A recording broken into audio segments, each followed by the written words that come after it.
Previously on Bionicle and the Bunny.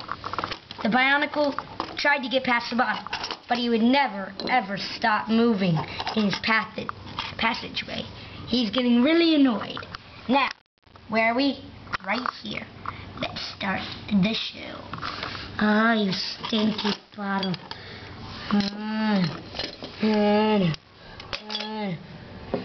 I think I made it because he can't get me anymore because I'm right next to the wall and he can't move there.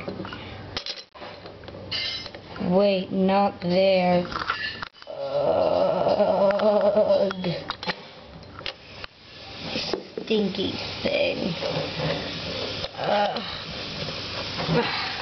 Hey, it's not following me anymore. Yahoo!